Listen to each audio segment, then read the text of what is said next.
गणाधिपम् उमासुदम् गणाधिपम्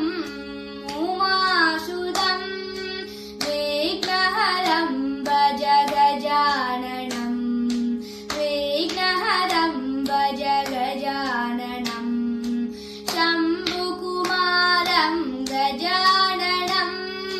शम्भुकुमारं गजाननम् शङ्करीपुत्रं विनायकम् शङ्करीपुत्रं विनायकम् एकदन्तं विनायकम्